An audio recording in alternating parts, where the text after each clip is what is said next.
Get ready for your weekly dose of cycling and coffee advice from experts with the frankness and know-how to help you achieve happiness and health on two wheels. Because nothing compares to the simple pleasures of a great cup of coffee and your bike.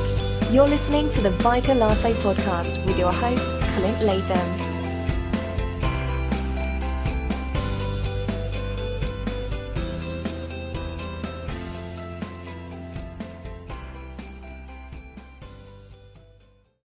In this episode, we're talking all about espresso. We're going to be looking at Olympia Roasting Company's Big Truck Espresso Blend. Now, for those of you that aren't familiar, the Olympia Roasting Company is based out of Olympia, Washington, and have quite the resume when it comes to espresso. One of the owners, in fact, took third place in the U.S. Barista Championships. And for those of you that aren't familiar with the coffee scene, the Barista Championships is quite a big deal. It's all about espresso, and you kind of prepare it in a number of different ways. And then you have a specialty drink at the end. So you have to do a straight shot of espresso, a cappuccino, and then a specialty drink. And Sam, one of the current owners of Olympia, took third in the U.S. Barista Championship. So this is quite a big deal because it means you really know a lot about your coffee. In 2013, Olympia Coffee Roasting Company was named Micro Roaster of the Year, and also have a very rich resume in developing direct trade relationships with the farmers and their organization. Now, this is really important because it gives the money straight back to the farmer, helps them work on producing quality over quantity, and you get some really, really great coffees every year.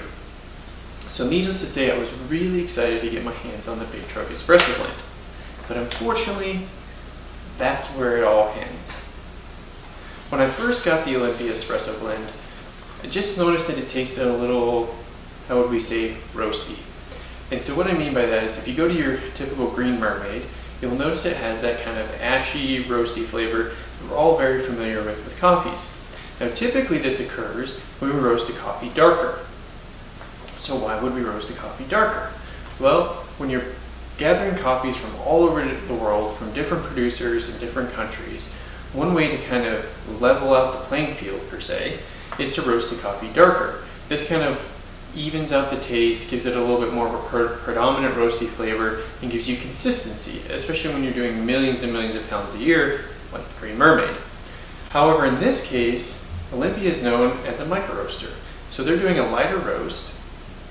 In this case, kind of a light to medium. Not your Tim Windalbow really, really light, but kind of more of that light to medium roast profile. Even though the coffee had this light to medium roast profile, it still came through with a very kind of ashy and roasty flavor that was just predominant throughout the cup. Now, as all of you know, I always test all of my espressos in a cappuccino.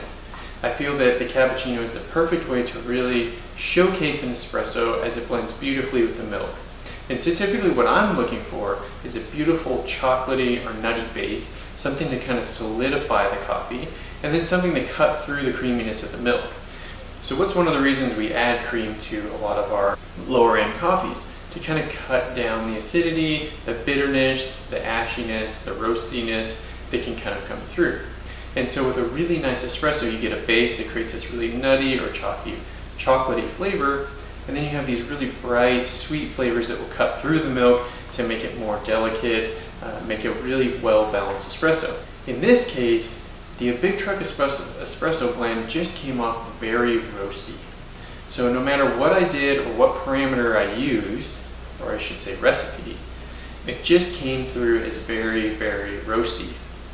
So let's talk about what I did and how I went through that process to kind of test to see if it was my recipe or if it was a coffee in general. So let's start with my tools. So I'm using the Rancilio Sylvia, which a lot of people are familiar with. And I'm using a bottomless portafilter, and my basket is actually an 18-gram VST basket. And we're using the Barazza Forte, which is a flat burr grinder, so we can get a really tight grind, especially in lighter roasted coffees. Now with lighter roasted coffees, they're not quite as water soluble, so we really have to get the grind really tight to kind of slow down the water time as it brews. And so what I mean by water time is how long is the water in contact with the coffee. So let's talk about the first recipe. I started with their base recipe. So if you go to the Olympia Roasting Company's website, you can get their recipe on how they recommend you brew it. So I started with 18 grams in the portafilter, so 18 grams in the basket, at 201 degree water temp. Now, a lot of you, if you have used the Sylvia before, it will teach you a lot about espresso because everything is so manual and the machine is so fickle. But the great thing is once you really get to know it, and I've worked with this machine for probably 5 or 6 years now, is that you really just get to know it, and everything's completely manual. So you're controlling almost every element of the coffee. The machine isn't really doing the work, you're doing all the work yourself. And so here I've kind of gotten to the point where I know exactly when to get my water to exactly that 200, 201 degree temperature by temperature surfing it. Now you can get a little PID controller, I just haven't taken the time to do that, which will actually will help maintain your water temperature a little more consistently. So here I temperature surf to get that 200, 201 degree water temperature. I had a 28 second water time. So 28 seconds from the time the water hit the coffee and brewed to my 36 gram beverage weight. So I always measure the espresso as it comes out of the machine and onto a separate scale so I can get my beverage. So we did 18 grams in, 36 out. So we're essentially doing a 2-to-1 ratio. So for every 1 gram of coffee, we're doing 2 grams of water out or espresso out. In this first recipe, I had a TDS of 9.6 with an extraction rate of 19.9%. So those of you that aren't familiar with these numbers and what I mean by TDS, so TDS means total dissolved solid. So we're measuring the actual amount of coffee that's in the water. So we have 9.9 parts per million or whatever the case may be. And then we can put that into the VST coffee tools, and then it'll tell us our extraction rate. So we know that roughly the 20% extraction rate is going to give you a really well-balanced coffee. And so then you can kind of adjust the strength and kind of stay within this parameter. And so I've posted all the screenshots of the VST coffee tools below so you can kind of see what that looks like. So starting with their base recipe, and it was still, the predominant flavor was just ash, roasty, very bitter, or acidic, but not acidic in a good way. Acidic coffees can be really nice if you brew them well. For people who aren't really familiar with coffees, and if the shot isn't pulled right, an acidic coffee can come off as really bitter or a bad tasting coffee. Here I wasn't getting that kind of bright acidicness, like a really bright coffee that would come off as bitter to just kind of your average consumer. Here was very roasty. So I thought, okay, well, this is their base recipe. Let's adjust it. Let's just see if I can't get away from that. I know the numbers are good because I'll do a few polls until I can get that right, the right number, and then I'll mix it with the milk and see how it tastes. But still very ashy, very roasty, which is not something you want from a high-end coffee. So then I went with the ristretto formula. Ristretto is a very short shot, so we're kind of doing closer to the 1-to-1 ratio, so 18 grams in, 18 grams out. In this case, I did 18 grams in, a 25-second pull, so a little faster for ristretto. Sometimes with ristrettos, I'll go a little longer on the pull, so a tighter grind and a little longer on the water time. But here I stuck to the 25. I was trying to stick between the 25 to 30 second range. On the one where I got a good extraction rate, I was at 25 seconds. I had 20 grams out, so just 2 grams over the 18, so basically a 1-to-1 ratio. 16.7 TDS with a 19.5% extraction. Now here with this recipe, the coffee lost some of that ashy flavor, but also because our yield is so much shorter, if we're doing a traditional 6-ounce cappuccino, our milk volume becomes larger over the espresso. So if you think about it, we're having the amount of espresso that is in the cup and then filling the rest of the cup with milk. So here the creaminess of the milk really kind of masked some of that ashy or roasty flavor like we would expect, right? When we have kind of a more standard bulk consumer grade coffee, we add cream to it, it kind of masks that coffee, that ashy or roasty flavor. Here it got rid of it, but it was still there, and then nothing really kind of cut through. So again, just nothing to write home about. So I didn't really like the ristretto formula. So then I thought, okay, well, let's try a longo shot. So longos are kind of more, especially here in Colorado, we have a lot of our specialty coffee shops doing longer shots. So going over 2 times rate. So if we're doing 18 grams in, we may do 40 or 42 grams out. So we're getting like a 2 to 2.25 ratio. So here I started with 18 grams in, 201 degree water temperature. This one time I went a little bit faster. So it seems with the longos, a lot of the recipes I'm seeing around town from a lot of quality roasters is a faster pull. So you're doing a longer shot but a faster pull. So it kind of seems to be a little more well balanced. So here I cut the water time down to 23 seconds. I had 42 grams out, so more than double. So we went from 36, which is double, to now we're at 42, a 7.8 TDS, and we had a 19% extraction rate. So not quite 20%. I probably could have pushed this one a little longer, but I felt this recipe for the longo tasted the best with the Big Truck Espresso Blend. But again, now that I brought the espresso volume back up, so now over 2 times, it still had that ashy and roasty flavor. I'm just not sure what it was. The coffee didn't appear overly bright, or not overly bright, but overly dark. So it didn't have that roasty, kind of oily, greasy look, black look that you see a lot of times. It had a nice, full city roast, I guess you would call it, City Plus. So the roast itself looked good, but still it just kind of came off roasty. So I'm not sure if I just maybe got a bad bag or a bad batch. I definitely would like to get up to the Pacific Northwest and do some mountain biking. So hopefully if I'm up there, I can get into their shop and give this one another go. But for me, I can only give this one 3 stars because for such a quality coffee, I just couldn't get rid of the roasty or ashy flavor. Now, it's not to say that if you go a little bit darker, you're always going to get that flavor.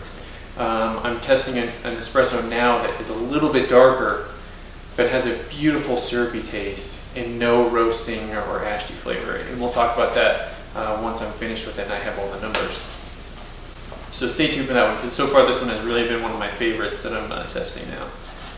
But in this case, or if we look at another really quality roaster, Intelligentsia, their coffees are a little bit darker, and what's weird is they almost have this kind of maroonish red hue to them, but they never have that ashy or roasty flavor. They're always really well balanced, blend beautifully with the milk, and just kind of are great espresso. So knowing Olympia's history and resume, I would like to give this one another go. So if any of you out there have had this espresso and have any comments or have any different experiences with it, please leave a comment below. I'd love to hear about them. But this may be one that I may have to give another go again, because just with their resume, and I've had some of their single origin black coffees at some multi-roaster cafes around town, and they've been fantastic. So it may have just gotten a bad batch or something like that, I'm not quite sure. The bag was dated when I received it. It had been roasted about 4 days before I opened it, so I always let it air, a little bit. The first couple shots, I let air out a little bit in the hopper before I pull them, just to kind of let them degas a little bit, but so they don't have that roasty flavor. And in that case, it can come out a little bit grassy. So if you brew a coffee too fresh, it can still have kind of a hay or grassy flavor until some of those aromatics degas out of the coffee. So it wasn't that the coffee was too fresh, the dates were right, not entirely sure what happened there. One other thing to wrap up on before we finish this episode is I did also test the water. I live in Golden, Colorado. We have great water supply, but sometimes it'll switch from the local reservoir to the city water supply depending upon what they're doing with the reservoir. So in this case, I decided to cut the water variable completely out. So typically I will just use filtered water straight from the tap into the water tank of the Sylvia, and it gives me great coffee. And actually the TDS is typically, on the water, is typically around like 100 to 120, so it's pretty good water. I just try to filter out some like the chlorine and some of those other things. But in this case, I got a bottle of distilled water, so just plain H2O, nothing else in it. Took my minerals, measured the water to exactly 125 TDS, parts per million, of really super clean water, only the right minerals for brewing coffee, and still the same result. So I know it wasn't the water that was giving me some weird flavors. I also back flushed the machine, so every week, I'm pulling The new coffee, sometimes I'm pulling 3-4 shots a day, just to try to get the numbers right before I mix it with milk, to try to get the recipe right, mixing the grind, the time, all of that. So I'll do a good back flush once a week, because unlike a commercial cafe, I'm not pulling thousands of shots a day.